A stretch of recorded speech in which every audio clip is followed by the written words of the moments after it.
So, welcome back to my channel Concepts in Detail. I hope you all are doing good. So, आज हम करेंगे important questions and important chapter of international politics. ठीक है.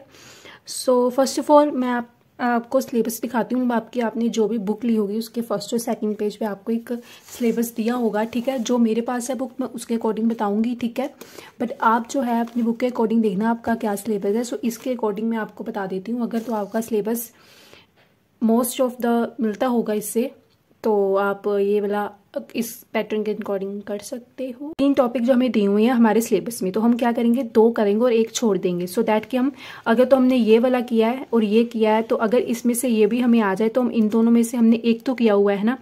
तो साथ साथ मैं पंजाबी में बोलूँगी। So one of the subscribers says that कि आप थोड़ा पंजाबी में भी बोला करें। सो मतलब कि सानू ਜਿਹੜੀਆਂ ਹੈਗੀਆਂ ਉਹਨਾਂ ਨੇ 3 ਟੌਪਿਕ ਦਿੱਤੇ ਹੋਣਗੇ। ठीक है, 3 ਟੌਪਿਕ ਦੇ ਵਿੱਚੋਂ ਆਪਾਂ 2 ਤਿਆਰ ਕਰਾਂਗੇ ਤਾਂ ਇੱਕ ਅਸੀਂ ਛੱਡ ਸਕਦੇ ਹਾਂ। क्यों? क्योंकि ਸਾਨੂੰ ਚੋਇਸ ਆਏਗੀ ਹੀ ਆਏਗੀ। 2 क्वेश्चन आएंगे तो ਉਹਨਾਂ ਵਿੱਚੋਂ ਅਸੀਂ ਇੱਕ ਕਰਨਾ ਹੋਏਗਾ। ठीक है, टोटल ਸਾਨੂੰ 8 क्वेश्चन आएंगे। 8 क्वेश्चन ਵਿੱਚੋਂ ਅਸੀਂ 5 क्वेश्चन करने होंगे। ठीक है, ਸਾਨੂੰ मतलब टोटल 8 क्वेश्चन आएंगे। हमने उसमें से 5 क्वेश्चन जो है वो अटेम्प्ट करने होंगे एज पर द सिलेबस। ठीक है, जो मेरे पास बुक है। Okay, next.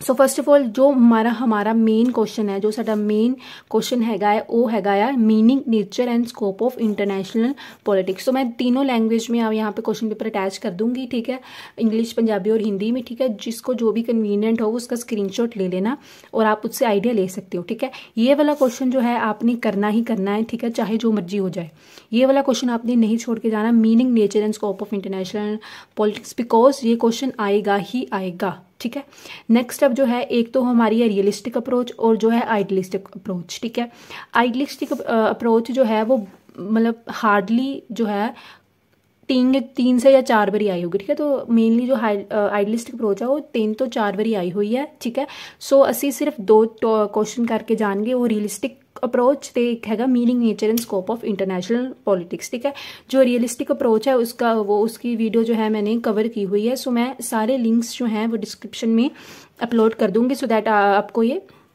ईजी हो जाए ढूंढने के लिए। ठीक है, सो रियलिस्टिक अप्रोच जो है वो हमने करनी है और एक ये meaning, nature and scope of international politics करना है। ठीक है, ये जो है हमारे फर्स्ट सेक्शन में से ये 2 क्वेश्चन आपने करके ही जाने, मतलब ये 2 टॉपिक। ठीक है, नेक्स्ट अब हम चलते हैं सेक्शन बी में। सेक्शन बी में अब आप देख सकते हो कि हमें एक दिया है नेशनल पावर, एक सिस्टम और पावर और कलेक्टिव सिक्योरिटी, और थर्ड है कोल्ड वॉर और इमर्जिंग ट्रेंड्स इन।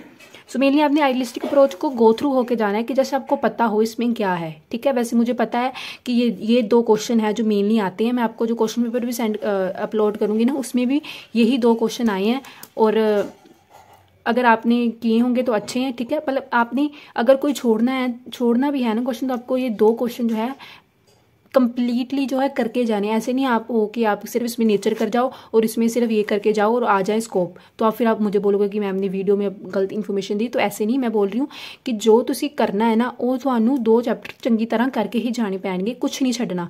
जो मैं लिखा है ये सारा तुसी करके ही जाना है। ठीक है, सो इसको आप छोड़ भी सकते हो। नेक्स्ट सैक्शन बी में आपने जो मेन क्वेश्चन है ना ये वाला करना ही करना है। ये वाला क्वेश्चन तो आंदा ही आंदा है पेपर दे विच। ठीक है, तो ये वाला क्वेश्चन करना ही करना है। मीनिंग, ये मीनिंग लिख सकते हो, थोड़े जे करैक्टरिस्टिक्स लिख दो, डेफिनेशंस लिख दो। ठीक है, तो कंपोनेंट्स लिख दो, इनफ है। ठीक है, मेनली अगर तो तुहाडा क्वेश्चन 20 मार्क्स का आ रहा है तो 7 and 7.5 एंड पेज इनफ हैगे ने। ठीक है, नेक्स्ट है system of power and collective security. इन दोनों विचों तुसी कोई एक क्वेश्चन करोगे। ठीक है, इन दोनों में से आप कोई एक टॉपिक करके जाओगे, या तो आप कोल्ड वॉर और इमर्जिंग ट्रेंड्स करके जाओ, या system of the power and collective security. Means इसमें आप करोगे तो ये आपको 2 टॉपिक करने पड़ेंगे। सेक्शन सी में जो है हमें मेनली जो सिर्फ 2 टॉपिक दिए हुए हैं उन्होंने कवर करने के लिए। फर्स्ट जो है, नहीं आई थिंक 3 ही है इसमें भी, है ना। हाँ 3 ही है, मैंने यहाँ पे 2 लिखी हैं। मेनली हमारे पास 3 ही है। वो 3 कौन से हैं? Emerging world and multipolarity. ठीक है, सेकंड है global environment issues and initiative, और third is international terrorism emergence and consequences. ठीक है, तो इन्हां विचों जिहड़ा कि ग्लोबल इन्वायरमेंट हैगा ना, ये क्वेश्चन मैं कह रही हूँ कि कदे आया होना 19 ਦੇ ਵਿੱਚ, ठीक है। मतलब ये वाला क्वेश्चन जो है बहुत घट आता है, बहुत रेयर जो है ये वाला टॉपिक आता है ग्लोबल ऑफ इन्वायरमेंट। तो आप इसको कैंसिल आउट कर सकते हो, ठीक है। तो आपने अगर इसको कैंसिल आउट किया तो आपको ये और ये करना ही पड़ेगा। टेररिज्म में क्वेश्चन चैप्टर आता ही आता है, टेररिज्म चैप्टर, तो इसको आप नोट बना लो कि इसको तो आपने करके जाना है, ठीक है। नेक्स्ट जो है आप इसमें यूनिपोलर मल्टीपोलर आएगा, ठीक है। उसमें आप क्या करके जाना, मल्टीपोलर तो बहुत छोटा सा टॉपिक है, मेनली यही आता है, यूनिपोलर आता है, ठीक है। तो मैंने आपको एक क्वेश्चन कैंसिल आउट करवा दिया कि आपने ग्लोबल वाला नहीं करके जाना, ठीक है। नैक्सट है ये है यूनिपोलर तो मल्टीपोलर, ठीक है। ये दोनों दियाँ मीनिंग, करैक्टरिस्टिक्स, फैक्टर्स, एडवांटेजिस ते डिसएडवांटेजिस तुसी करके ही जानी है, ठीक है। नैक्सट जो है हम असी करांगे सेक्शन डी। सेक्शन डी में क्या है, सेक्शन डी में भी हमें 3 ही टॉपिक्स हैं। एक है यूएनओ, नेक्स्ट है रीजनल ऑर्गेनाइजेशन जो है सार्क और यूरोपियन, और थर्ड है न्यू इंटरनेशनल इकोनॉमिक्स, ठीक है। तो बेसिकली आपने क्या करना है, आपने इसको छोड़ना है, सार्क और ईयू को। क्यों? क्योंकि सार्क भी काफ़ी वास्ट टॉपिक है और ईयू भी काफ़ी वास्ट टॉपिक है, तो इन दोनों को कवर करना डिफिकल्ट हो जाएगा, ठीक है। और इसमें काफ़ी सारे क्वेश्चंस आ जाएंगे, ठीक है। तो इसको आपने, अच्छा फ़ायदा यही है कि इसको आपने छोड़ देना है, ठीक है। तो आपने इन दोनों में से ये दोनों टॉपिक करने हैं, ठीक है। कौन कौन से करने हैं, एक यूएनओ करना है, यूएनओ का मीनिंग करेंगे आप, एम्स करेंगे, ऑब्जेक्टिव्स करेंगे और फंक्शंस करेंगे, ठीक है। ये तीनों आपने करने हैं टॉपिक्स, ठीक है।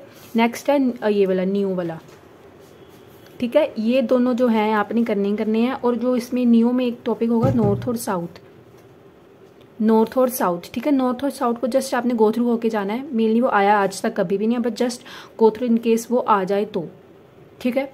तो अगर तो आपका सिलेबस भी ऐसे है कि आपको मतलब टोटल 8 क्वेश्चंस आएंगे और उसमें से आपने 5 करने हैं, तो आपको क्या करोगे, अगर आप मतलब बेसिकली आप एक सेक्शन जो पूरा करके जाना, मतलब उसके सारे जो टॉपिक करके जाना, और बाकी इसमें से एक एलिमिनेट कर देना। फॉर एग्जांपल अगर आपके पास 4 सेक्शन है ना, तो चारों में अगर आप एक और एक क्वेश्चन करोगे तो आपके टोटल 4 क्वेश्चन होंगे।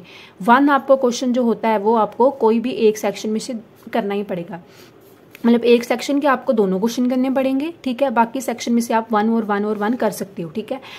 So most of the time यही क्वेश्चन जो है आते हैं, ठीक है। तो आप इसको कंप्लीटली करके जाना, सो दैट अगर आपको 5th क्वेश्चन ना भी आ सके तो आप 4th क्वेश्चन जो है उसको पक्के कर लो, मतलब तुसी अपने 4 क्वेश्चन जो है वो पक्के करके ही चलो, ठीक है। सो आही सीगे सारे important question. So I hope it helps you, but मैं आपको यहाँ पे क्वेश्चन पेपर भी अटैच कर दूंगी तीनों लैंग्वेजेस का, जो कि रिसेंट है, ठीक है। So that's it for today's video, I hope it helps you.